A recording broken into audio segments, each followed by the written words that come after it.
ஆண்டவருடைய பிள்ளைகளே, இந்த இடத்திலே சங்கீதக்காரனாகிய ஆசாப் ஆண்டவரை பார்த்து அவன் ஒரு ஜெபத்தை ஏறெடுக்கிறான். அநேக நாட்களாக நான் காத்து கொண்டிருக்கிறேன் ஆண்டவரே, அநேக நாட்களாக நான் ஜெபித்து கொண்டிருக்கிறேன். ஆனால் நீர் இன்னும் பேசாமலே இருக்கிறீர், நீர் சும்மா இருக்கிறீர். அதனால ஆண்டவரை பார்த்து திரும்ப திரும்ப சொல்றான், ஆண்டவரே நீர் என்னுடைய விஷயத்திலே மௌனமா இராதேயும், ஆண்டவரே நீர் பேசாமல் இராதேயும், ஆண்டவரே நீர் சும்மா இராதேயும். இந்த இடத்துல ஆசாப்பினுடைய இந்த வாழ்க்கையில ஆண்டவர் ஒரு மிகப்பெரிய அமைதியை கர்த்தர் கடைபிடிக்கிறார். ஆண்டவர் அமைதியாவே இருக்கிறார். ஆண்டவர் அமைதியா இருக்கிறதுனால தான் இந்த தேவனுடைய மனுஷன் ஆண்டவரை தட்டி எழுப்புறது போல ஆண்டவர் ஏதாவது பேசணுன்றதற்காக ஆண்டவருடைய சமூகத்திலே இந்த ஜெபத்தை ஏறெடுக்கிறார். நான் கடந்த நாட்களிலே ஆண்டவருடைய வார்த்தைக்காக ஜெபித்த போது ஆண்டவர் என்னுடைய இருதயத்திலே வைத்த ஒரு வார்த்தை தேவனுடைய அமைதி. தேவன் ஏன் ஒரு தேவனுடைய பிள்ளையினுடைய வாழ்க்கையில கர்த்தர் ஏன் அமைதியா இருக்கிறார் அப்படின்ற ஒரு காரியத்தை ஆண்டவர் என்னை தியானிக்கும்படியாக என்னை உந்தினார். அந்த காரியத்தை தான் இன்றைக்கு உங்களோடு சொல்லி உங்களுக்காக ஜெபிக்க போகிறேன்.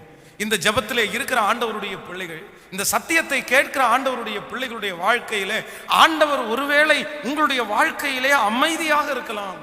உங்களுக்குள்ள நிறைய கேள்விகள் இருந்து கொண்டே இருக்குது, ஆயிரக்கணக்கான கேள்விகள். ஆனா அந்த கேள்விகளுக்காக ஆண்டவருடைய சமூகத்திலே பதிலுக்காக எதிர்பார்த்திருக்கிற உங்க வாழ்க்கையில அமைதி மட்டும்தான் ஆண்டவர் உங்களுக்கு பதிலா இருக்குதே தவிர ஆண்டவர் எந்த பதிலுமே உங்களுக்கு சொல்லாம இருக்கலாம். அதனாலே நிறைய பேர் இந்த இடத்துல சோர்ந்து போய் வந்திருக்கலாம். ஆண்டவர் ஏன் பாஸ்டர் என் வாழ்க்கையில மட்டும் கர்த்தர் அமைதியா இருக்கிறார், இத்தனை வருடங்களாக ஆண்டவர் அமைதியா இருக்கிறாரு, கர்த்தர் பேசாமலே இருக்கிறாரு. எதிரிகள் ஒருவேளை உங்களை சுற்றி இருக்கிறவர்கள் பார்த்து சொல்லலாம், நீயும் ஆண்டவரை ஆராதிச்சு தானே இருக்கிற, போயிட்டு தானே இருக்கிறீங்க, உங்க ஆண்டவர் உங்க சத்தத்தை கேட்கலையா, உங்க செவி ஆண்டவருடைய செவிகள் உனக்கு சாய்க்கப்படவே இல்லையா, உன்னுடைய ஜெபம் சரியா போகல அப்படின்னா உங்களையே நிறைய பேர் குற்றப்படுத்தி நீ பாவியா இருக்கலாம், நீ துரோகியா இருக்கலாம், நீ ஆண்டவருக்கு பிரியமில்லாத வாழ்க்கை வாழலாம், இப்படிப்பட்ட வார்த்தைகளை சொல்லி கூட உங்களுடைய இருதயத்தை காயப்படுத்தி இருக்கலாம். ஆனா கூட என்னுடைய ஆண்டவர் ஏன் என் வாழ்க்கையில அமைதியா இருக்கிறாரு, நான் என்ன தப்பு பண்ணேன், நான் என்ன செஞ்சேன், ஆண்டவருக்கு விரோதமா நான் ஒரு தீமை செய்யலையே, நான் அவனை மாதிரிலாம் பண்ணலையே, இவனை மாதிரிலாம் பண்ணலையே, நான் ஆண்டவருக்கு முன்னாடி நேர்மையானதான் இருக்கிறேன், இனியும் நான் எப்படி கத்தணும், நான் இனியும் எப்படி கெஞ்சணும், நான் உபவாசம் இருந்து பார்த்துட்டேன், நான் சாப்பிடாம ரொம்ப நாள் இருந்து பார்த்துட்டேன், நான் தண்ணி குடிக்காம கூட தான் இருந்து பார்த்துட்டேன், காலையிலேருந்து சாயந்தரம் வரைக்கும் வேதத்தை வாசிச்சுட்டு ஆண்டவர் பேசுவதற்காக, ஆண்டவர் இந்த காரியத்தில் உங்களுக்கு நியாயம் செய்வதற்காக நீங்கள் எடுக்காத முயற்சி எதுவுமே இல்லாம இருக்கலாம். ஆனா எல்லா முயற்சியும் எடுத்தும் இன்றைக்கு இந்த ஜெபத்திலே தேவனுடைய பதிலே கிடைக்காம ஆண்டவருடைய அமைதியை மட்டும் பார்த்துட்டு இருக்கிற ஆண்டவருடைய பிள்ளையே, கண்டிப்பாக சொல்றேன், ஆண்டவர் அமைதியா இருக்கிறது போல உங்களுடைய கண்களுக்கும் என் கண்களுக்கும் மட்டும்தான் தெரியும். நீங்களும் நானும் ஆண்டவரை அமைதியா இருக்கிறவராரே மட்டும்தான் நம்ம பார்க்கிறோம். ஆனா இல்லவே இல்லை, ஆண்டவர் உங்களுக்காக ஏதோ ஒரு காரியத்தை செய்து கொண்டுதான் இருக்கிறார். கானா ஒரு கல்யாண வீட்டிலே ஆண்டவர் அழைக்கப்பட்டார். அவர்கள் வருந்தி ஆண்டவரை அழைச்சிருப்பாங்க. ஏன் அப்படின்னா ஆண்டவர் குடும்பத்தோட தன்னுடைய சீடர்களோடு கூட சேர்ந்து போன ஃபங்க்ஷன் அந்த ஃபங்க்ஷன் தான். அப்போ எந்த அளவிற்கு ஆண்டவரை அவர்கள் வருந்தி அழைத்திருப்பார்கள். ஆண்டவரோட இடத்துல பிரசன்னரா இருக்கிறாரு. இப்ப அந்த இடத்துல திராட்சரசம் குறைவுபட்ட போது எல்லாரும் என்ன செய்யறது என்று அங்கே இங்கே அலைஞ்சிட்டே இருக்கிறாங்க. இப்படி முடிஞ்சிருச்சே, இப்படி தீந்துருச்சே. ஆனா வேதம் சொல்லுது ஆண்டவர் அமைதியா இருக்கிறார். உடனே மரியா ஆண்டவரத்துல கேட்கிறாங்க, நீங்க ஏன் அமைதியா இருக்கிறீங்க, இவ்வளோ கஷ்டப்பட்டுட்டு இருக்கிறாங்களே, ஏதாவது ஒண்ணு செய்யக்கூடாதா? அப்போ அவர் சொன்னாரு, என் வேலை இன்னும் வரவில்லை அப்படின்னா அவர் அமைதியாத்தான் இருந்தாரு. ஆனால் அந்த திருமண வீட்டிலே கொடுக்கக்கூடிய அந்த ஏற்ற நேரத்தில் வரக்கூடிய ஆசீர்வாதத்தை இவங்க கண்கள் காணல, ஆனா கர்த்தர் ஆயத்தம் பண்ணி கொண்டே இருந்தார். இன்றைக்கு இந்த ஜெபத்தில் இருக்கிற ஆண்டவருடைய பிள்ளைகளே, உங்களுடைய கண்களுக்கு உங்களுடைய பார்வைக்கு ஆண்டவர் அமைதியாய் இருக்கிறது போல தெரிந்தாலும் நான் இன்னைக்கு தீர்க்க தரிசனமா சொல்றேன், ஆண்டவர் உங்களுக்கான சில ஆசீர்வாதங்களை கர்த்தர் ஆயத்தம் பண்ணி கொண்டுதான் இருக்கிறார். கர்த்தர் லைவ்ல தான் இருக்கிறார். ஆண்டவர் செய்து கொண்டுதான் இருக்கிறார். ஏற்ற நேரம் ஒன்று உங்களுக்கும் நமக்கும் நம்முடைய பிள்ளைகளுக்கும் வரும்போது கர்த்தரதை செய்து முடிப்பேன் என்று வாக்கு கொடுக்கிறார். கைகளை உயர்த்தி ஒரு ஹல்லேலூயா சொல்லுங்கள். இன்றைக்கு இந்த வசனத்தை நான் தியானித்துக் கொண்டிருக்கும் போது ஒரே ஒரு மனிதனுடைய வாழ்க்கையை ஆண்டவர் என்னுடைய இருதயத்திலே கொண்டு வந்து, அந்த மனிதனுடைய வாழ்க்கையிலே ஆண்டவர் மிகவும் அமைதியாகவே இருக்கிறார். ஏன் அவனுடைய வாழ்க்கையில ஆண்டவர் அமைதியா இருந்தார் என்று ஒரு 3 காரியத்தை ஆண்டவர் என் கூட பேசினார். அந்த காரியத்தை நம்ம தியானிக்க போகிறோம். வாசிக்கலாம். முதலாவதாக யோபுவின் புஸ்தகத்தை எடுத்துக்கொள்ளலாம். யோபுவின் புஸ்தகம் 23வது அதிகாரத்திலே நாம் 8வது வசனத்திலிருந்து நம்ம வாசிக்க போகிறோம். யோபுவின் புஸ்தகம் 23ஆம் அதிகாரத்திலே 23ஆம் அதிகாரம் 8வது வசனத்திலிருந்து வாசிக்கலாமா? இதோ நான் முன்பாக போனாலும் அவர் இல்லை, பின்பாக போனாலும் அவரை காணேன். இடது புறத்தில் அவர் கிரியை செய்தும் அவரை காணேன், வலது புறத்திலும் நான் அவரை காணாதபடிக்கு அவர் ஒளிந்திருக்கிறார். ஆனாலும் நான் போகும் வழியை அவர் அறிவார். அவர் என்னை சோதித்த பின்பு நான் பொன்னாக விளங்குவேன். இன்னொரு விசை சத்தமாய் வாசிக்க போகிறோம். இதோ நான் முன்னாக போனாலும் அவர் இல்லை, பின்பாக போனாலும் அவரை காணேன்.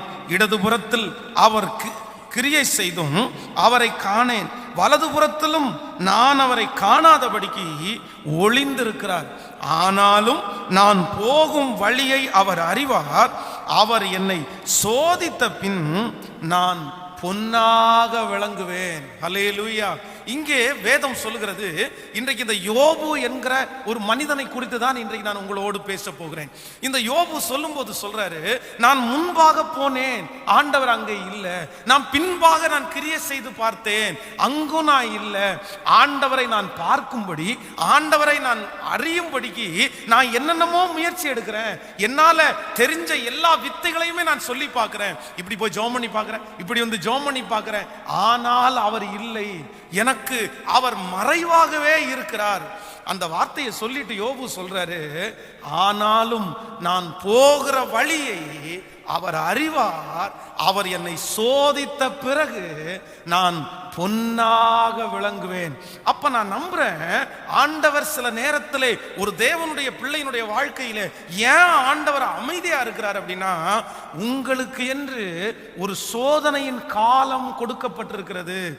அந்த சோதனையினுடைய காலம் முடிகிற வரைக்கும் ஆண்டவர் அமைதியா இருப்பார். இந்த யோபு நமக்கு கற்றுக் கொடுக்கிறாரு, என் வாழ்க்கையில ஆண்டவர் அமைதியா இருக்கிறதுக்கு ஒரு நோக்கம் உண்டியா?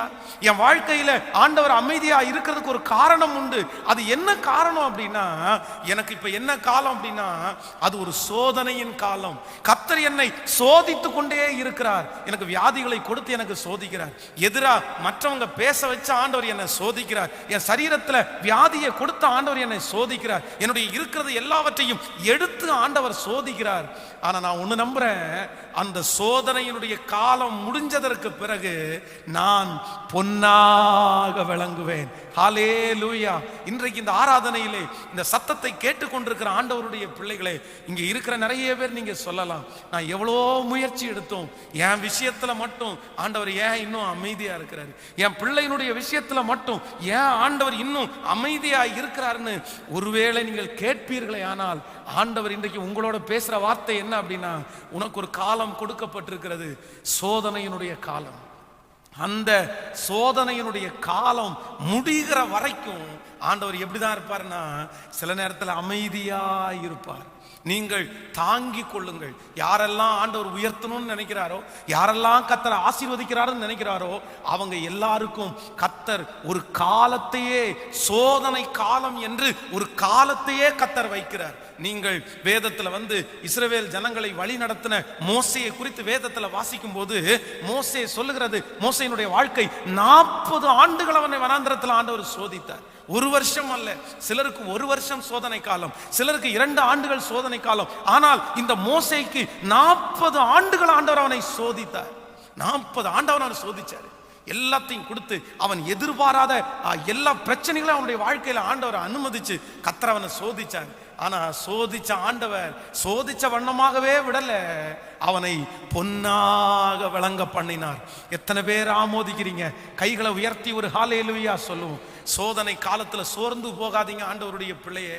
இந்த ஆண்டவர் அமைதியா இருக்கிறாரு. நான் இனி ஜெபிக்க மாட்டேன்னு சொல்ல வேண்டாம். நீங்க இல்லை என்றால் ஆவிக்குரிய வாழ்க்கையில பின்தங்கி போக வேண்டாம். கர்த்தர் ஒரு காலத்தை உங்களுக்கு வைத்திருக்கிறார். நானும் உண்மையிலே இந்த ஊழியத்தை செய்யும் போது நான் நினைக்கிறேன், சில நாட்கள் ஆண்டவர் அப்படி ஒரு காலத்தையே எனக்கு கட்டளையிட்டார். அது வெறும் சோதனை காலம் மட்டும்தான். ஆண்டவர் வாக்கு தத்தத்தை அடிக்கடி கொடுத்து பேசிட்டு மட்டும்தான் இருப்பாரே தவிர, எங்க போனாலும் பிரச்சனையா தான் இருக்கும். எங்க போனாலும் பிரச்சனையா தான் இருக்கும்.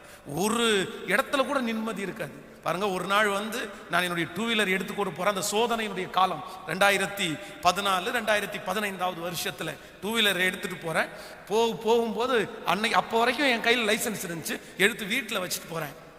அந்த வீட்டில் வச்சுட்டு காந்திபுரத்துக்கு போறேன். அந்த இடத்துல போலீஸ் நிப்பாட்டிட்டாங்க. அப்போ நான் என் கையில் லைசன்ஸ் இல்லை. லைசன்ஸ் இல்லாதனால ஏற்கனவே பெரிய பிரச்சனைக்குள்ள நான் இருக்கிறேன். எனக்கு ரொம்ப கவலை. அது கையில் ஒரு பைசாவும் இல்லை. என்னுடைய வண்டி சாவியை காந்திபுரத்தில் அந்த போலீஸ் அவங்கள்ட்ட கொடுத்துட்டு நான் அங்கேருந்து நடந்து வந்தேன். அந்த வண்டியை நான் ஒரு 4 days நான் எடுக்கவே இல்லை திரும்ப. அதற்கு பிறகு ஃபைன் கட்டி தான். அந்த மாதிரி போற பக்கமெல்லாம் இதை தொட்டா சோதனையா இருக்கும், அது தொட்டா சோதனையா இருக்கும். தேவையில்லாத பிரச்சனைகள் எல்லாம் அதுல கலங்கி மனசு கர்த்தர் இருக்கிறாரா இல்லையா, நம்மளை ஆண்டவர் பார்க்கிறாரா, அப்படிப்பட்ட ஒரு சூழ்நிலையிலே தள்ளப்பட்ட காலம்.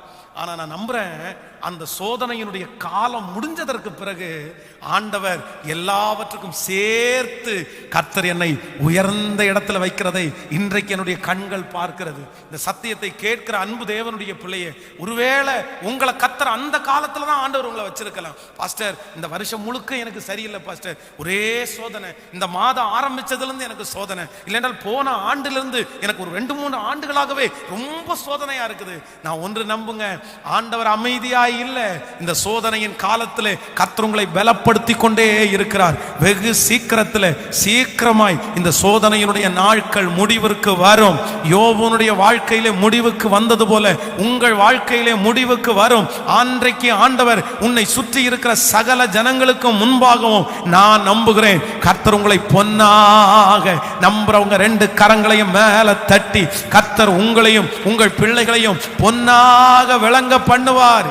ஹல்லேலூயா, ஹல்லேலூயா. கர்த்தர் அந்த சோதனையின் காலத்துல ஆண்டவர் என்ன பண்றாருன்னா அப்படியே அமைதியா இருக்கிறாரு. நீங்கள் சங்கீதக்காரனாகிய தாவீதுனுடைய வாழ்க்கையை வாசிக்கும் போது எனக்கு வேதத்துல ரொம்ப ஆச்சரியமான ஒரு வேத பகுதி அந்த பகுதி தான். ஒரு நாள் இவன் பெலிஸ்தியருக்கு முன்பாக ஒரு பெரிய ஹீரோ, வேதம் சொல்லுது, அவன் கோலியாத்தை ஜெயித்த உடனே அங்க இருக்கிறவங்க எல்லாரும் அவனை குறித்து பெருசா புகழ்த்தி அப்படியே பேசுறாங்க, அப்படியே புகழ்றாங்க. உங்களை மாதிரி யாருமே இல்லை. இன்னும் பெலிஸ்திய நாட்டிலே இருக்கிற அத்தனை பேருக்கும் யார தெரியுமோ, இஸ்ரவேல் தேசத்திலே இருக்கிற ராஜாவை தெரியுமோ இல்லையோ, ஆனா யார தெரியுமா? தாவீதை தெரியும். எப்பா, நம்ம ஆளைய கொண்டவன்ப்பா அவரு, எங்க தேசத்திலேயே மிகப்பெரிய பராக்கிரமசாலியை கொண்டவன். அவ்வளவு பெரிய அற்புதத்தை நடப்பித்த அந்த தாவீது சோதனையினுடைய காலத்துல எதிரியினுடைய காலுக்கு கீழே படுத்து கிடக்கிறான் பாருங்க. எதிரியினுடைய பக்கத்துல இருக்கிறான். வேதம் சொல்லுது, தன்னை கொன்று விடுவார்களோ என்று நினைச்சு தாவீது அவர்களுக்கு முன்பாக நுரை தள்ளி பைத்தியக்காரனை போல நடிச்சான். ஹலோ, சிலருக்கு சோதனை காலத்துல அப்படிதான் நடக்கும். ஒரு நாள் அவங்களுக்கு முன்னாடி பெரிய ஆளா நீங்க இருந்திருப்பீங்க, அவங்க முன்னாடி கர்த்தர் உங்களை ஹீரோவா வச்சிருப்பாரு, அவங்க முன்னாடி ஒரு நல்ல நிலைமையில் நீங்க இருந்திருப்பீங்க. ஆனா இப்போ அதே நபருக்கு முன்னாக நீங்க தாழ்ந்து போயிருப்பீங்க. அவங்கள்ட்ட உதவி கேட்கிற அளவுக்கு நீங்க இருந்திருப்பீங்க. இல்ல, ஆண்டவர் கைவிட்டாருன்னு அர்த்தம் கிடையாது, ஆண்டவர் அமைதியா இருக்கிறாருன்னு அர்த்தம் கிடையாது. அந்த நேரத்துல ஒருவேளை தாவீது நினைச்சிருந்தா, ஆண்டவரே நீர் எப்படிப்பா அமைதியா இருக்கிறீங்க, உண்மையில அதை படிச்சு பார்க்கும்போது எனக்கு கூட தாங்கவே இல்லைங்க. எப்படி நினைங்க பாருங்க, ஒரு நம்ம எல்லாம் அப்படி அந்த மாதிரி அந்த சிச்சுவேஷன் வரவே கூடாதுன்னு ஜெபம் பண்ணுவோம். ஆண்டவரே எப்படியாவது அவனுக்கு முன்னாடி என்ன சாட்சியா நிறுத்திருங்க. ஒரு நாள் அவனுக்கு முன்னாடி அவ்வளவு பெரிய ஹீரோவா நின்றுட்டு இன்னைக்கு உயிருக்கு பயந்தி பைத்தியக்காரனை போல நடிக்கிறதுன்றது, அதை அவன் சொல்றான், இந்த பைத்திய சேஷ்டை பண்றவனை என்னை விட்டு தூக்கிட்டு போங்கப்பா, இவன் போய் தாவீதுன்னு கூட்டிட்டு வந்திருக்கிறீங்களேன்னு சொல்றான். அந்த அளவுக்கு குறைஞ்சு போயிட்டான் பாருங்க. இப்படி ஒரு காரியத்தை உங்க வாழ்க்கையில ஆண்டவரை அனுமதிச்சா நீங்க சும்மா இருப்பீங்களா? நீங்க ஆண்டவரிடத்துல கேள்வி கேட்காம இருப்பீங்களா? நம்மளா இருந்தா ஆண்டவரத்துல எவ்வளவு கேள்வி கேட்டிருப்போம். ஆனா சங்கீதக்காரனாகிய தாவீது அதையும் என்ன பண்ணிட்டான் தெரியுமா? சகிச்சுட்டான். சோதனை காலத்துல ஆண்டவருடைய பிள்ளையே, நீங்க சகிக்கணும், நீங்க பொறுமையா காத்திருக்கணும். கர்த்தர் அதற்காகவே தாவீதை அபிஷேகம் பண்ணிட்டாரு, ராஜாவா அபிஷேகம் பண்ணிட்டாரு. ஆனா ராஜாவா அபிஷேகம் பண்ணதற்கு பிற்பாடுதான் ஒரு சோதனை காலத்தையே கர்த்தர் கொடுத்தாரு. அவன் அதுல ஆண்டவருக்கு விரோதமா தூசிக்கவே இல்லை, பொறுமையா இருந்தான். கர்த்தர் அவனை பொன்னாக விளங்க பண்ணினார். மீண்டும் அவனை கர்த்தர் ராஜாவாய் நிறுத்தினார். சோ இன்றைக்கு இந்த காலை வேளையில திரும்ப திரும்ப ஆண்டவர் பேசுறாரு. உங்க வாழ்க்கையில ஆண்டவர் அமைதியா இல்ல. பக்கத்துல பார்த்து சொல்லுங்க, ஆண்டவர் அமைதியா இல்ல. உங்களுடைய சோதனை காலம் முடிகிற வரைக்கும் கர்த்தர் வெயிட் பண்றாருன்னு சொல்லுங்க. சொல்லுங்க, அவங்கள பார்த்து சொல்லுங்க, கர்த்தர் சோதனை காலம் முடிகிற வரைக்கும் வெயிட் பண்றாரு. அது முடிஞ்சதற்கு பிறகு நித்திய மகிழ்ச்சி உங்கள் தலையின் மேல் இருக்கும். சஞ்சலமும் தவிப்பும் ஓடி போகும். நீங்கள் பட்ட ஒவ்வொரு சோதனைகளுக்கும் ஆண்டவர் பெரிய பலனை கர்த்தர் வைத்திருக்கிறார். ஹல்லேலூயா. சோ ஆண்டவர் அமைதியா இல்லை. ஆமென். நம்பர் 2, இரண்டாவதாக இந்த யோபுனுடைய வாழ்க்கையிலே ஆண்டவர் தேவன் ஏன் அமைதியா இருந்தார் என்கிறதை குறித்து 42ஆம் அதிகாரத்தை நாம் எடுத்துக்கொள்ளலாம். யோபுவின் புஸ்தகம் 42ஆம் அதிகாரத்திலே 10வது வசனத்தை வாசிக்கலாமா? 42ஆம் அதிகாரம் 10வது வசனத்தை வாசிக்கலாம். 10வது வசனத்திலிருந்து வாசிப்போம். யோபு தன் சிநேகிதனுக்காக வேண்டுதல் செய்த போது கர்த்தர் அவன் சிறையிருப்பை மாற்றினார்.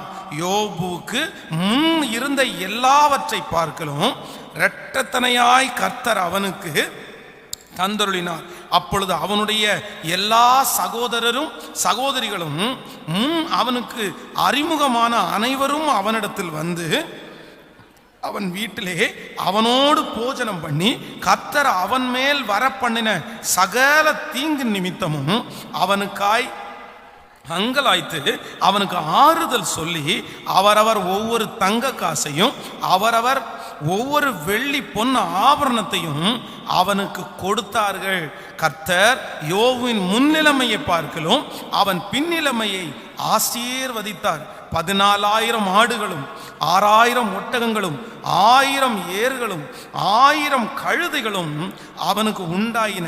7 குமாரரும் 3 குமாரத்திகளும் அவனுக்கு பிறந்தார்கள்.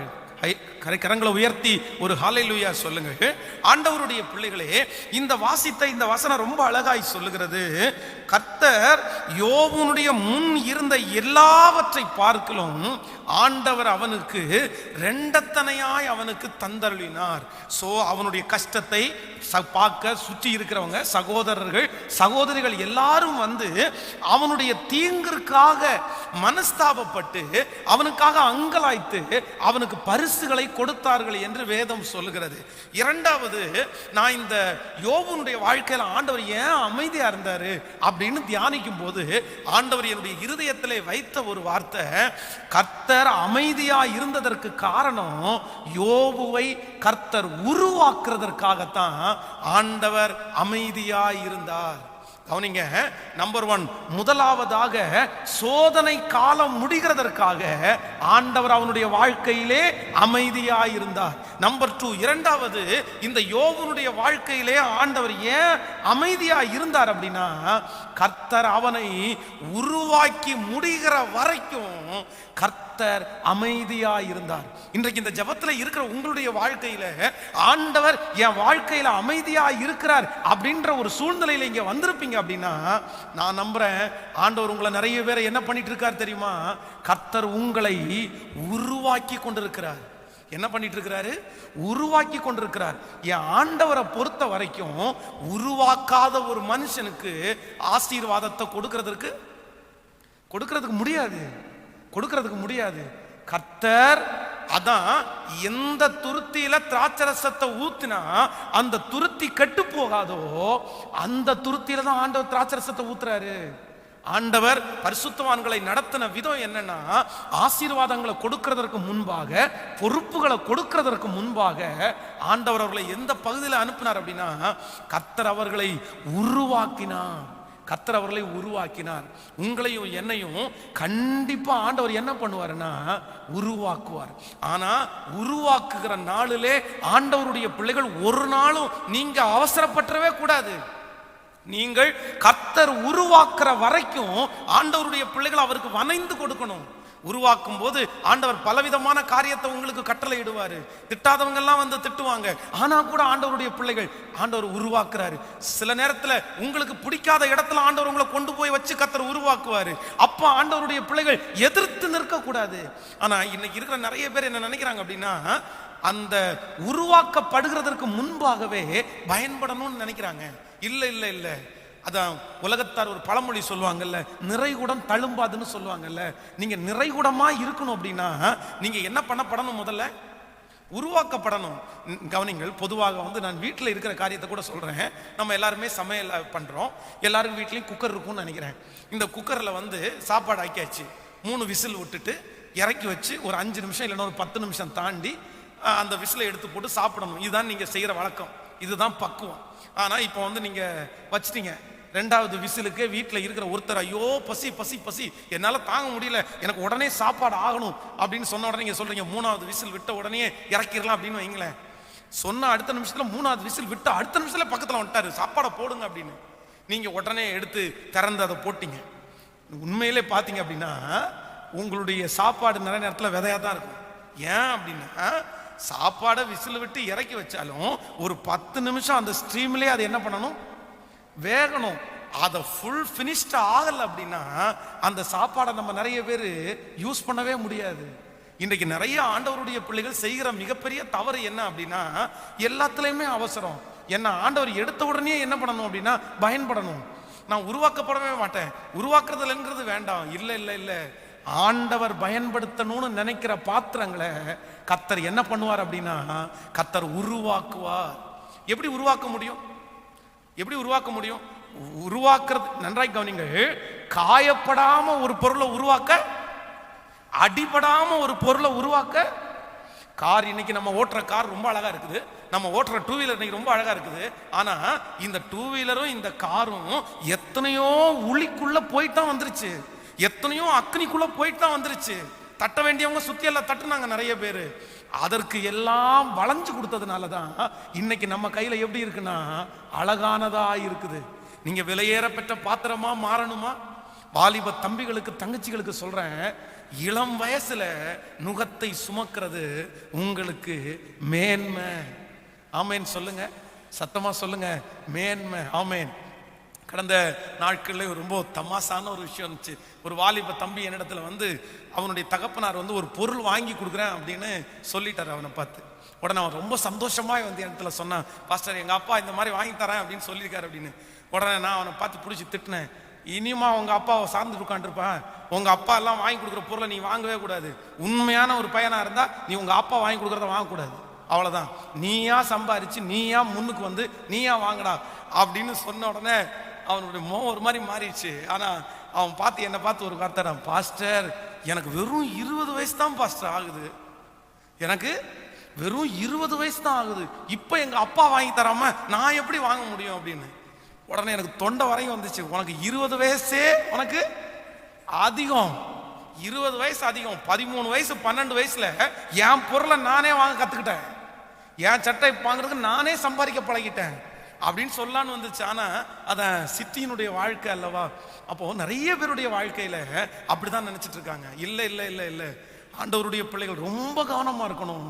ஆண்டவர் உங்களை உருவாக்குறதற்கு நீங்க தயவு செய்து என்ன பண்ணுங்க அப்படின்னா ஒப்பு கொடுங்க. ஆண்டவரே என்னை வணைந்து கொள்ளும், ஆண்டவரே என்னை என்ன பண்ணுங்க அப்படின்னா என்னை உருவாக்குங்கப்பா. ஸோ ஒவ்வொரு வாலிப தம்பியும் தங்கச்சியும் நீங்கள் உருவாக்கப்படுகிறது அவசியம். உங்களுக்கு பாடுகள், இளம் வயசுல நீங்க கஷ்டப்படுறது, சொல்லுங்க எல்லாருமே, கேட்கல, நல்லதா கெட்டதா? நல்லதா கெட்டதா அப்படின்னா பைபிள் சொல்லுது நல்லது நல்லது. ஆமேன்னு சொல்லுங்க. நான் வந்து இன்றைக்கு யோசிக்கிறேன், இளம் வயசுல கஷ்டப்படும் போது எனக்கு என்ன தோணுச்சு அப்படின்னா, நம்ம மட்டும் ஏன் இப்படி கஷ்டப்படுறோம் அப்படின்னு தோணிடுச்சு. எல்லாரும் நல்லா இருக்கிறாங்களே, எல்லாருடைய அம்மா அப்பா நல்லா இருக்கும்போது என் அம்மா அப்பா மட்டும் ஏன் இப்படி இருக்காங்க, இல்லை என் அப்பா மட்டும் ஏன் இப்படி குடிகாரராக இருந்தாரு, என் அப்பா மட்டும் ஏன் பெரிய ஒரு பணக்காரராக இருந்துக்கூடாது அப்படின்னு நான் யோசிச்சேன். ஆனால் இன்று நான் ஆண்டவருடைய சமூகத்தை ரொம்ப சந்தோஷப்படுறேன். அன்னைக்கு கஷ்டப்பட்டது தீமையே இல்லைங்க, நிறைய காரியங்கள்ல ஆண்டவர் என்னை உருவாக்கி இருக்கிறார். இந்த ஜபத்துல யாரோ ஒருத்தர் கேட்டுட்டு இருக்கலாம், நீங்க சின்ன வயசா இருக்கலாம், உன் வயசுல இருக்கிற பிள்ளைகள் கார் எடுத்து சுத்தி இருக்கலாம், பைக் எடுத்து சுத்தி இருக்கலாம், உன் வயசுல இருக்கிற பிள்ளைகள் பாவத்தை தண்ணீரை போல குடிச்சிருக்கலாம்.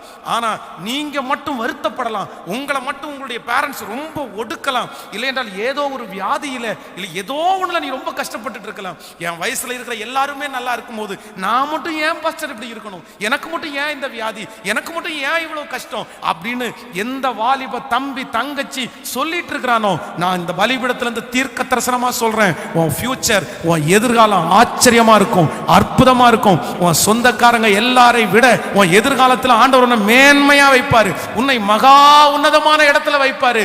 இன்றைக்கு உன் கூட ஆசீர்வாதத்தை அனுபவிக்கிறவங்க அவர்களை விட 10 மடங்கு சமர்த்தர்களாய் ஆண்டவர் உங்களை வைக்கிறதுக்கு வல்லவரா இருக்கிறாரு. ஹல்லேலூயா. சோ நம்ம ஆண்டவர் அமைதியா இருக்கிறோம் அப்படின்னு நம்ம நினைக்க வேண்டாம். ஆண்டவர் என்ன பண்றாருன்னா, நமக்கே தெரியாம நம்மை கர்த்தர் உருவாக்கி கொண்டிருக்கிறார். யோசேப்பை பார்வோனுக்கு முன்பாக கர்த்தர் கொண்டு போய் நிறுத்துறாரு. ஆனா அவனை பார்வோனுக்கு முன்பாக ஆண்டவர் கொண்டு போய் நிறுத்துறதற்கு முன்னாடி அவன் வாழ்க்கையில ஆண்டவர் கடைபிடிச்சது என்ன கடைபிடிச்சார் தெரியுமா? அமைதியை தான் கடைபிடிச்சாரு. கர்த்தர் அமைதியா இருக்கிறாரு. எந்த பதிலுமே ஆண்டவர் யோசேப்புக்கு சொல்லவே இல்லை. சொப்பனத்தை ஆரம்பத்துல கொடுத்தாரு, அதுக்கு அப்புறம் முடிவுல தான் கொடுக்குறாரு. நன்றாய் கவனிங்கள். ஆரம்பத்துல ஒரு சொப்பனத்தை காமிச்சிட்டு ஆண்டவர் அமைதி ஆயிட்டாரு. உங்க வாழ்க்கையிலும் அப்படிதான். ஆரம்பத்துல ஒன்னு ஆண்டவர் காமிச்சிட்டு அமைதியா இருக்கிறாரு, இப்ப மௌனமா இருக்கிறாரு. நீங்க தானே ஆண்டவரே தரிசனத்தை கொடுத்தீங்க, நீங்க தானே ஆண்டவரே சொப்பனத்தை கொடுத்தீங்க, நீங்க தானே ஆண்டவரே பேசுனீங்க, பதிலே இல்லை, பதிலே இல்லை. சிறைச்சாலைக்கு போறான், பதில் இல்லை. போத்திபாருடைய வீட்டுக்கு போறான், பதில் இல்லை. அவன் பேர்ல பழி குற்றம் சாட்டப்படுகிறது, நிரூபிக்கிறதுக்கு யாரும் இல்லை. ஆண்டவர் அமைதியா இருக்கிறாரு.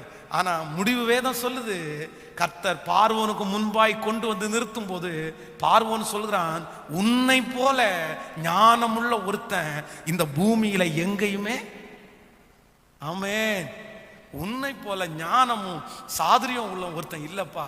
ஏன் அப்படின்னா, இத்தனை கிட்டத்தட்ட 13 வருஷத்துல கர்த்தர் அவ்வளவு அழகா உன்னை என்ன பண்ணிட்டாருன்னா உருவாக்கிட்டாரு. நான் நம்புறேன் இந்த ஜெபத்துல இருக்கிற எல்லாருக்கும் ஆண்டவர் இந்த அமைதி முடியும் சீக்கிரமா. கர்த்தர் அவருடைய அமைதியை கலைப்பாரு, பேச ஆரம்பிப்பாரு. அப்போ என்ன நடக்கும் தெரியுமா? உங்களை யோசேப்பை போல ஆண்டவர் சொல்வாரு. நிறைய பேர் உங்களை பார்த்து சொல்லுவாங்க, உங்களை போல ஞானம் உள்ளவர்கள், உங்களை போல ஒரு நபரை, இந்த காரியத்தை உங்களை தவிர வேற யாரும் செய்ய முடியாது, இந்த விஷயத்துல நீங்க தான் பர்ஃபெக்ட், இந்த விஷயத்தை உங்களால மட்டும்தான் பண்ண முடியும் என்று ஆண்டவர் உங்களை வைக்கிற அளவிற்கு கர்த்தர் உயர்த்துறதற்கு வல்லவரா இருக்கிறார். எத்தனை பேர் விசுவாசிக்கிறீங்க? ஆனா நம்ம என்ன பண்ணணும் அப்படின்னா, ஆண்டவரே நான் ஒப்பு கொடுக்குறேன், ஆண்டவரே என்னை எப்படி வேணாலும் சொல்லுங்க சத்தமா. நிறைய பேருக்கு வார்த்தையே வரமாட்டேங்குது. அது எப்படி பாஸ்டர் சொல்றது? அவரை அடிச்சு விட்டாருன்னா என்ன பண்றது? அவரை அடிச்சா அவரே காயம் கட்டுவார். அவர் அடிக்கிறவர் மட்டுமல்ல, அவர் என்ன போடுறவராமா?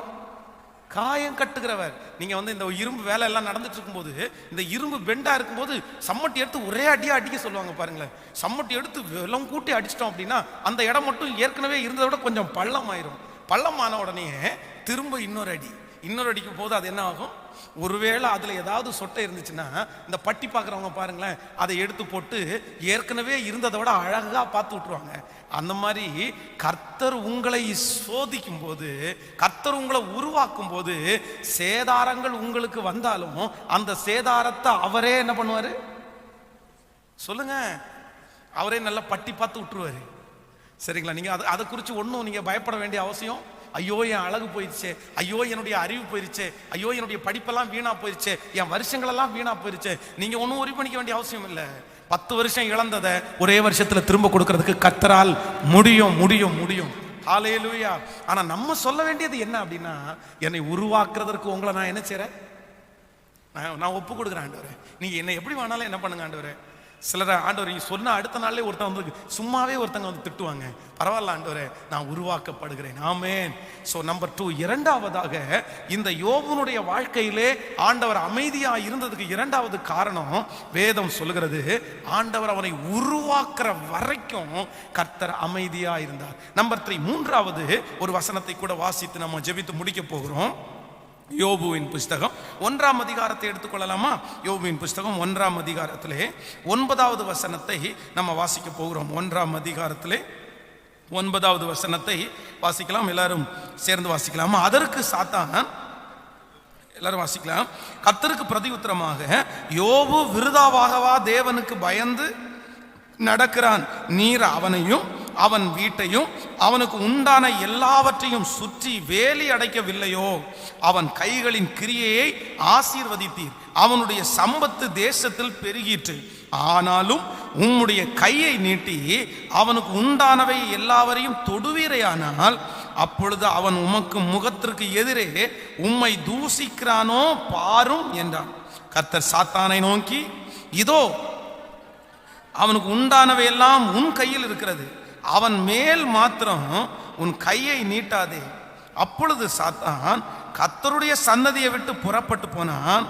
நீங்கள் 21வது வசனத்தையும் 22வது வசனத்தையும் வாசிக்கலாம். நிர்வாணியாய் என் தாயின் கற்பத்திலிருந்து வந்தேன், நிர்வாணியாய் அவ்விடத்திற்கு திரும்புவேன். கர்த்தர் கொடுத்தார், கர்த்தர் எடுத்தார், கர்த்தருடைய நாமத்திற்கு ஸ்தோத்திரம் என்றான்.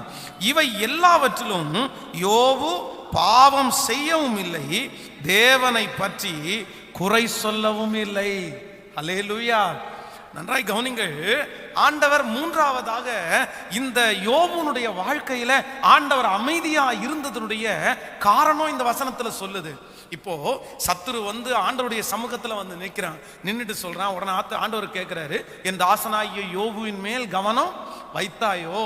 அப்ப இவன் என்ன சொல்றான் அப்படின்னா, கவனம் வச்சேன், உண்மைதான், அவன் உத்தமத்துல உறுதியா இருக்கிறான், அவனை குறிச்சு நீங்க பெருமையா பேசுறீங்க. உத்தமன், சன்மார்க்கன், தேவனுக்கு பயந்து பொல்லாப்புக்கு விலகிறவன், அவனை போல ஒருவனும் இல்லைன்னு நீங்க ரொம்ப பெருமையா உங்க பையனை குறிச்சு பேசுறீங்க.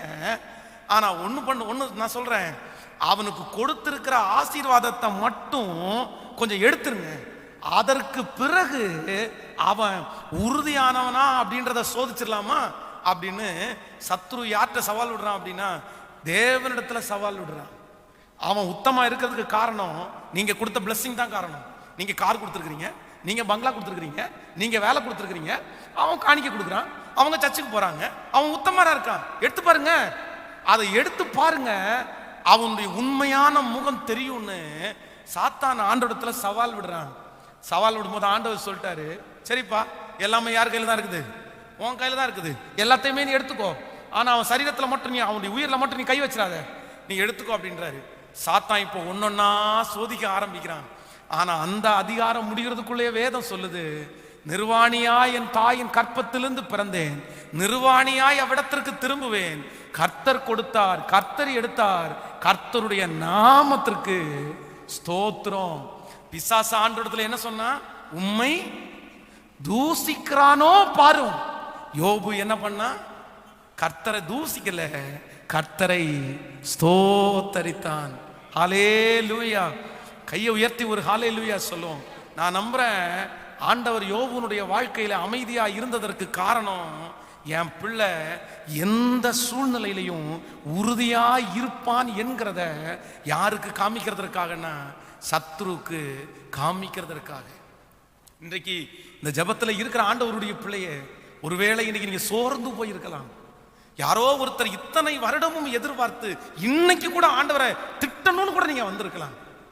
ஆனா உங்களுக்கு நிறைய பேருக்கு மனசு வரல, எப்படி ஆண்டவரை திட்டுறது. ஆனா ஆண்டவர் இன்னைக்கு திருவிழம் பற்றுகிறார். இல்ல இல்ல, நீ தேவனுக்காக உறுதியானவன். காசுக்காகவோ பணத்திற்காகவோ சொத்திற்காகவோ நீ ஆண்டவரை தேடுற பிள்ளை இல்ல. உலகத்தில் இருக்கிற மனிதர்களுக்கு பொறுத்த வரைக்கும், ஒருவன் கிறிஸ்துவை தேடினால் அவனுக்கு கார் இருக்கணும், அவனுக்கு பங்களா இருக்கணும், அவன் எல்லாரை விட நல்லா இருக்கணும்னு எதிர்பார்க்கிறாங்க. ஆனா ஆண்டவரை பொறுத்த அளவுல அந்த விஷயத்தை உள்ள கொண்டு வரல. கர்த்தர் சொல்றாரு, நான் உன்னோடு கூட நான் இருப்பேன். நீங்க எது இல்லாம இருந்தாலும், எது உங்களை விட்டு போனாலும் நீங்க உறுதியா இருப்பீங்க அப்படின்றத நிரூபிக்கணுன்றதுக்காக தான் ஆண்டவர் இன்று வரைக்கும் உங்க பேர்ல என்னவா இருக்காருன்னா, அமைதியா இருக்கிறார். இப்போ உங்களை பார்த்து ஒரு கேள்வியை கேட்கிறேன், நீங்க இப்படிப்பட்ட ஒரு சூழ்நிலை வந்தா உறுதியா இருப்பீங்களா? ஹலோ, உறுதியா இருப்பீங்களா? ஆமா, உண்மையிலே நான் நம்புறேன், இங்க இருக்கிற நிறைய பேருக்கு தேவைகள் இருக்குது. ஆனா நம்ம அதுக்காக ஆண்டவரை விட்டுருவோமா? கேட்கல. சோதனைகள், வியாதிகள், எத்தனை பிரச்சனைகள். ஆனா இன்னைக்கு வரைக்கும் நம்ம உத்தமத்துல உறுதியா இருக்கிறோமா? கேட்கல. உறுதியா இருக்கிறோம். அதனாலதான் இன்றைக்கு நம்ம திருச்சபைக்கு வந்திருக்கிறோம். ஹல்லேலூயா. அதான் தேவனுடைய மனுஷன் சொன்னது போல, கிறிஸ்துவின் அன்பை விட்டு என்னை பிரிப்பவன் யார்? உபத்திரவமோ, வியாகுலமோ, பசியோ, பட்டினியோ, நிர்வாணமோ, நாசமோசமோ, இவை எது வந்தாலும் கிறிஸ்துவின் அன்பை விட்டு என்னை பிரிக்க மாட்டாது என்று நான் நிச்சயித்திருக்கிறேன். இங்க இருக்கிற எல்லாருமே இப்படிப்பட்ட ஒரு அனுபவத்திற்குள்ள வரணும். ஆண்டவர் சில நேரத்துல உங்க வாழ்க்கையில அமைதியா இருப்பாரு. ஏன் அமைதியா இருப்பாருன்னா, என் பிள்ளை உத்தமத்துல உறுதியா நிக்கிறானா? அவர் சோதிக்கின்றதுக்காக அல்ல. யாருக்கு காமிக்கணும்? சொல்லுங்க எல்லாருமே. பக்கத்தில் இருக்கிறவங்கள பார்த்து சொல்லுங்க, சத்துருக்கு உங்களுடைய உறுதியை காமிக்கணும்னு ஆண்டவர் எதிர்பார்க்கிறாரு. சொல்லுங்க எல்லாரும் சொல்லுங்க, சத்துருக்கு உங்களுடைய உறுதியை காண்பிக்கணும்னு ஆண்டவர் எதிர்பார்க்கிறாரு. ஆனா நான் என்ன சொல்றேன்னா, நீங்க அந்த உறுதியை என்ன பண்ணிடாதீங்க, உறுதியை விட்டுறாதீங்க. உம்மை உறுதியாய் பற்றி கொண்ட மனதை உடையவர்கள், உண்மையே நம்பி இருக்கிறபடினால் அவர்களை பூரண சமாதானத்துக்குள்ளே நடத்துவே. ஆமென் சொல்லுங்க. என் வாழ்க்கையில் ஒரு பெரிய ஆசீர்வாதத்தை நான் பெற்றுக்கொண்டேன். எந்த ஆசீர்வாதம் அப்படின்னா, எந்த சூழ்நிலை வந்தாலும் ஆண்டவரை மட்டும் நாங்கள் பிரியவே மாட்டோம். அதற்கு பிறகு வந்த பிளஸ்ஸிங் அளவே இல்லாத ஆசீர்வாதம். ஆமென் சொல்லுவோம். நம்ம பாடுவோம் எப்பவுமே, எந்த சூழ்நிலையும் அவர் அன்பி நின்று என்னை பிரிக்காது காத்து கொள்வார். என்னை நம்பி அவர் தந்த பொறுப்பதனை அவர் வரும் வரை காத்து கொள்வே. என்னை நம்பி அவர் தந்த பொறுப்பதனை அவர் வரும் வரை காத்து கொள்வே. ஹல்லேலூயா. சோ நம்பர் 3, மூன்றாவது, ஆண்டவர் நம்முடைய வாழ்க்கையிலே ஏன் அமைதியா இருக்கிறார் அப்படின்னா, சத்துருக்கு முன்பாக நீங்க உறுதியாய் நிற்கிறதை காண்பிக்கணும். ஆமென். ஆசீர்வாதத்திற்காக மட்டும்தான் உங்களை தேடுறான் அப்படின்றத, அந்த வார்த்தையை சத்ரு பேசவே கூடாது. இப்ப உங்களை பார்த்து கேட்கிறாங்க, ஆவியானவர் கேட்கிறாருன்னு வைங்களேன், நீங்க ஆசீர்வாதத்திற்கு மட்டுமா ஆண்டவரை தேடுறீங்க? ஹலோ சொல்லுங்க, ஆசீர்வாதத்திற்கு மட்டுமா ஆண்டவரை தேடுறீங்க? இல்ல, ஆசீர்வாதத்திற்காக மட்டும் நம்ம ஆண்டவரை தேடல. ஆசீர்வாதத்திற்காக மட்டும் ஆண்டவரை தேடல. எந்த சூழ்நிலையிலையும் என் ஆண்டவரை உறுதியாய் நான் பற்றி பிடிப்பேன். ஹல்லேலூயா. அதற்கு பிறகுதான் வேதம் சொல்லுது, அவனுடைய சொந்தங்கள், நண்பர்கள் எல்லாரும் வந்து அவனுக்கு பொன்னை கொடுத்து அவனுடைய கஷ்டத்திற்காக அவன் மேல பரிதாபப்படுறாங்க. என் ஆண்டவர் அவனை 2 மடங்கு கர்த்தர் ஆசீர்வதிக்கிறார். கர்த்தருக்காக உறுதியாய் நின்ற ஒருவரையும் ஆண்டவர் இன்று வரைக்கும் வெட்கப்படுத்தினதாக சரித்திரமே இல்லை. கர்த்தருக்காக உறுதியா நில்லுங்க. ஆண்டவர் ஒரு நாளும் உங்களை கைவிட மாட்டாரு. கர்த்தர் வெட்கப்படுத்த மாட்டாரு. அவருக்காக சுமக்கிற அவமானம் லாபம், அவருக்காக சுமக்கிற நிந்தை ஒரு மிகப்பெரிய ஆசீர்வாதம். அவருக்காக எதை சகிக்கோமோ அது நமக்கு மிகப்பெரிய வெற்றி. ஆமென் சொல்லுவோம். கர்த்தருக்காக நீங்க அவமானப்படுறத பாக்கியமா நினைங்க. ஆண்டவருக்காக நீங்க செய்கிறத சந்தோஷமா நினைங்க. அது ஒரு நாளும் நம்முடைய வாழ்க்கையில வீணாய் போகாது. வேதம் சொல்கிறது, நம்முடைய தாமத்திற்காய் காண்பித்த அன்புள்ள பிரயாசத்தை மறந்து விடுவதற்கு கர்த்தர் அநீதி உள்ளவர் அல்ல. கர்த்தர் அநீதி உள்ளவர்கள் அல்ல. இங்க யாராவது ஒருத்தர் உறுதி இல்லாம நிக்கிறீங்களா? யாரோ ஒருத்தர் உறுதி இல்லாம இருக்கிறீங்களா? எனக்கு ஒண்ணுமே தெரியல பாஸ், என்னால உறுதியா நிக்க முடியல. அவங்கவுங்க திட்டுறாங்க, அவங்கவுங்க பேசுறாங்க. கர்த்தரும் அமைதியா இருக்கிறார். ஆண்டவர் எதையுமே செய்ய மாட்டேங்கிறாரு. என் ஜெபமெல்லாம் எனக்கு திரும்பி வருது. இல்ல, ஆண்டவர் திரும்ப உங்களிடத்துல சொல்றாரு, மகளே உறுதியாய் நில், மகனே உறுதியாய் நில். ஏற்ற காலத்துல கர்த்தர் உங்களை உயர்த்துவார், அங்கீகரிப்பார், ஆசீர்வதிப்பார். கர்த்தர் மௌனமா இருக்க மாட்டார். சத்ரு வெட்கப்பட்டு போற மாதிரி ஒரு கை தட்டுங்க பார்க்கலாம். உங்களுக்கு விரோதமாய் வருகிற சத்ரு வெட்கப்பட்டு போற மாதிரி ஒரு கை தட்டுங்க. ஹல்லேலூயா. உங்களை குறித்து சத்துரு ஏசாப்பாட்ட போய் பேசும்போது நீங்க அப்படிதான் இருக்கணும். யோபு மாதிரி ஒவ்வொருத்தரையும் பார்த்து சொல்லுவான், என்ன உத்தமத்தில் உறுதியா நிற்கிறான்றீங்களா? ஆசீர்வாதத்தை மட்டும் எடுத்து பாருங்க, அவன் எப்படி பின்மாறி போறான் அப்படின்னு பார்க்கலாம் அப்படின்னு. பின்மாற்றம் என்கிறது நமக்கு இல்லை. ஆமென் சொல்லுங்கள். நம்ம கலப்பையின் மேல கையை வச்சிட்டோம், இனி திரும்பி பார்க்க மாட்டோம். வாழ்வோ சாவோ, அவர் என்னை கொன்று போட்டாலும் அவர் மேல தான் நான் நம்பிக்கையா இருப்பேனே தவிர நான் அந்த நம்பிக்கை எடுக்க மாட்டேன். இந்த உறுதி யாருக்கு வேணும் சொல்லுங்க? ஆண்டவருடைய பிள்ளைகளுக்கு கண்டிப்பா தேவை. ஆனா இன்னைக்கு நிறைய பேருக்குள்ள இந்த உறுதியை பார்க்கவே முடியல, சோர்ந்து போயிடறாங்க. அது நான் சொல்றேன், அவங்க அறகுற விசுவாசி. அவங்க இன்னும் முழுமையா ரட்சிக்கப்படவே இல்லை.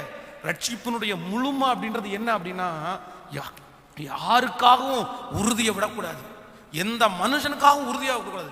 கமிட்மெண்ட்னா அந்த கமிட்மெண்ட்ல 100% உறுதியா நிக்கணும் நீங்க. அது என்ன ஒரு மனுஷனுக்காக அந்த உறுதியை விடுறது, அப்படியெல்லாம் விடவே கூடாது. கர்த்தருக்காக அல்லவா எடுத்தோம் உறுதி, பச்சாச்சில்ல நம்முடைய கையை நம்ம முன்னாடி கால் எடுத்து வச்சிட்டோம். இனி வாழ்வோ சாவோ அவர் மட்டும்தான் நமக்கு. நல்ல ஆமைன்னு சொல்லுங்க. வாலிப தம்பிங்க தங்கச்சிகள், இந்த உறுதி மகன் உன் வாழ்க்கையில வேணும், மகன் உன் வாழ்க்கையில வேணும். இந்த உறுதியை பார்த்து தான் ஆண்டவர் உன்னை ஆசீர்வதிக்க முடியும். நான் சொல்றது உங்களுக்கு புரியுதா? இந்த உறுதி தான் ஆண்டவருக்கு தேவை. அப்படிப்பட்ட உறுதியை கர்த்தர் உங்களிடத்துல செக் பண்ணுவாரு, ஆண்டவர் உங்களிடத்துல சோதிச்சு பார்ப்பாரு. ஆனா நிறைய பேர் என்ன பண்றாங்கன்னா அந்த உறுதியை விட்டுறாங்க. அவங்கள கர்த்தர் ஒரு காலத்துல ஆசீர்வதிக்க முடியாது, அவங்கள முடியாது.